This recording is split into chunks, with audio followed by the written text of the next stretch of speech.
Here she is. She's going to do her first set, Areta Marshall.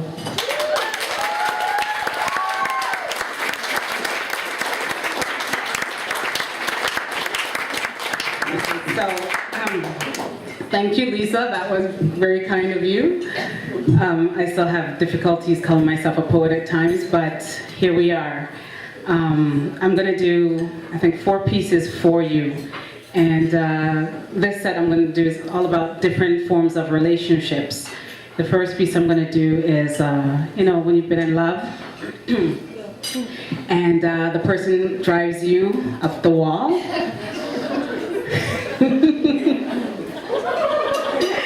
This piece is actually called You Drive Me Insane, aptly named. This relationship is insanity at its best. The continuous test, your OCD-ness, the trivial arguments over oh so important things makes me want to yell, lock you in a closet, a trunk, a padded cell. I want to pull my hair out, scream till I lose my breath, rock back and forth holding my chest. The insanity of my reality is making me crazy. I must be screwy, maybe a little cracked, batty, foolish, nuts perhaps. Is it you that's really mad, counting your steps when you walk to the store, buying items in 3s instead of 4s? Or maybe it's me that's a little bit whacked. Possibly the reality's just really sad. I guess I'm the one that's completely mad, passionate, fanatical, unwise, crazy, insane for loving you. Thank you.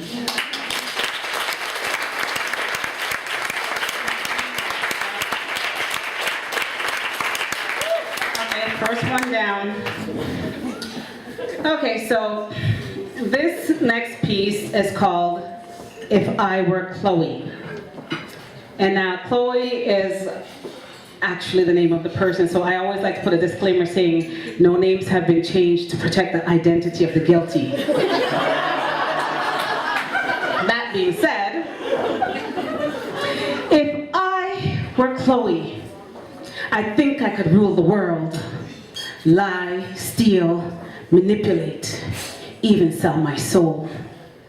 I would look you in the eyes and smile as I pull the knife out of your back with an inaudible sigh.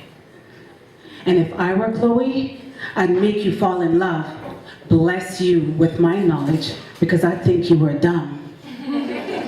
I forget that life is a test, run my game, make my own equations, and all the time forgetting about the book of Revelations. And if I were Chloe, I'd leave you in the dust when shit hits the fan and I've run out of luck. I wouldn't have a heart. My eyes would be black with condemnation, and I'd laugh at the fools who ran our nation. And if I were Chloe, I'd be unhappy, always mad, thinking nothing good left to strive for, always looking at what the Smiths and the Jones have.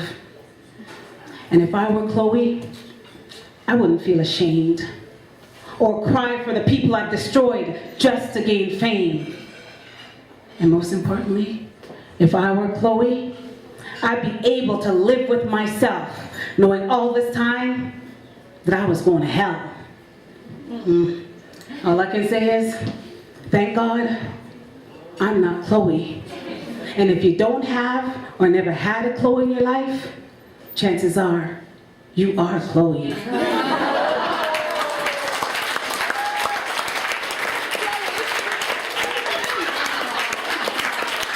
Some people can relate, I see. You've met her. Can I just get a glass of water, please? Here.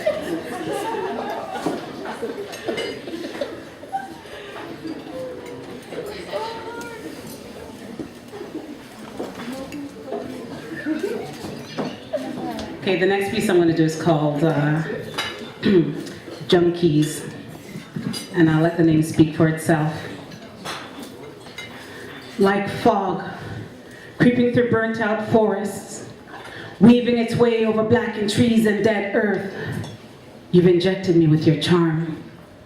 You flow through me like no other, making me high. You've got me. I'm addicted to you. I'm addicted to your sex, and I'm addicted to your breath. I'm addicted to the sound of your voice.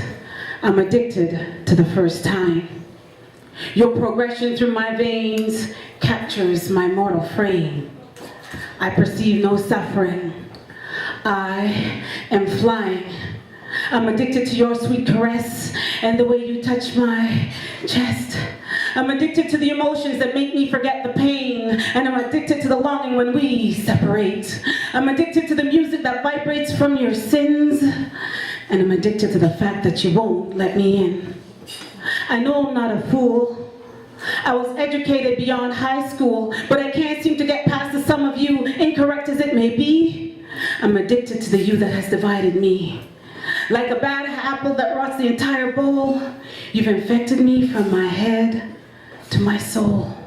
But when I look into your eyes, it all becomes clear. It's like looking in a mirror. You're addicted to my fears.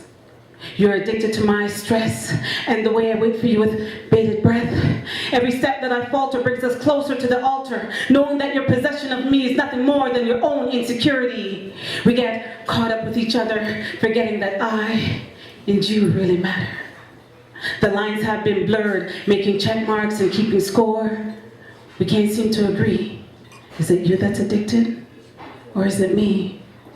Now, because you loving me and me loving you is nothing more than an addiction, putting cold turkey is not an option. Thank you.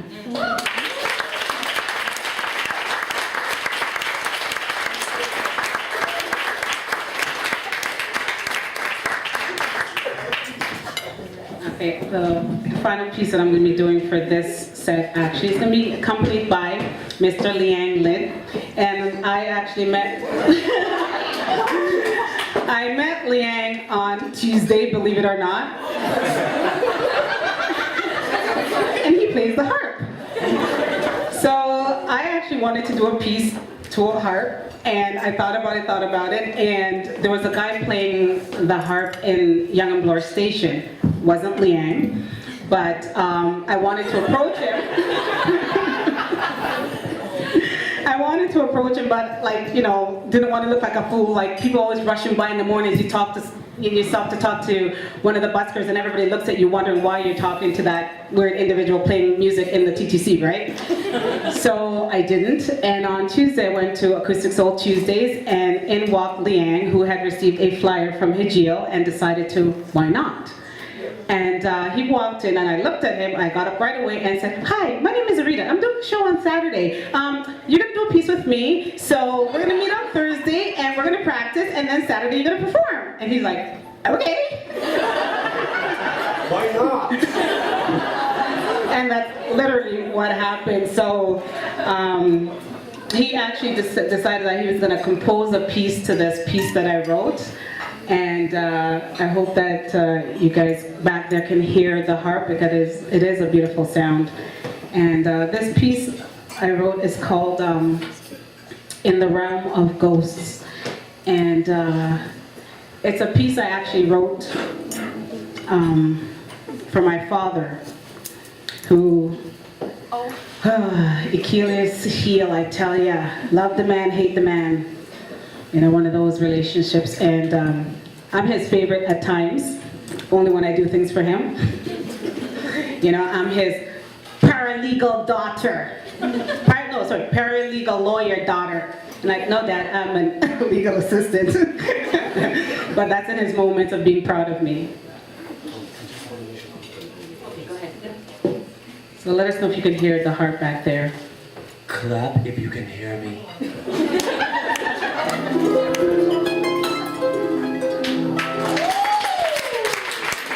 All right, start.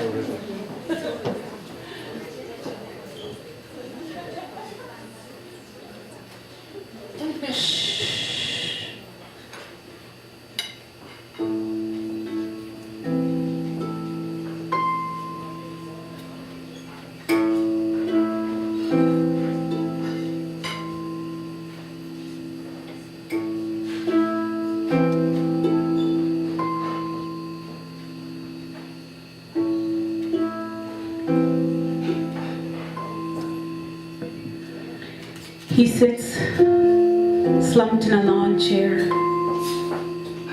a piece of cardboard on top of the worn cushion. He stares out the window, his brown eyes paling with age, trying to catch a glimpse of the sun that used to warm him in a way others were never able.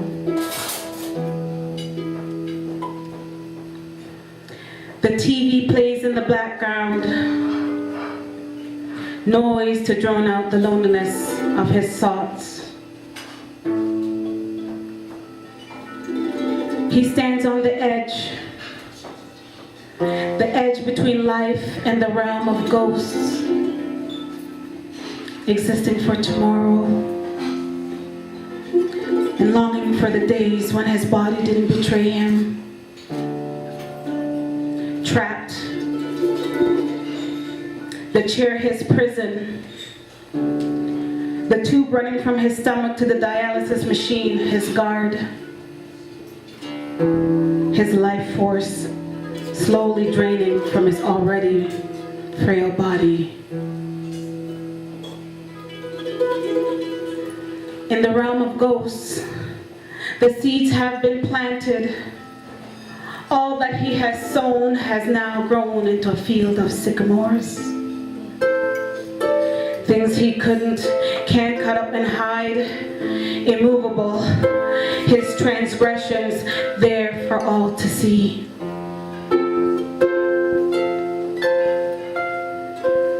He longs for companionship, but pride keeps him mute.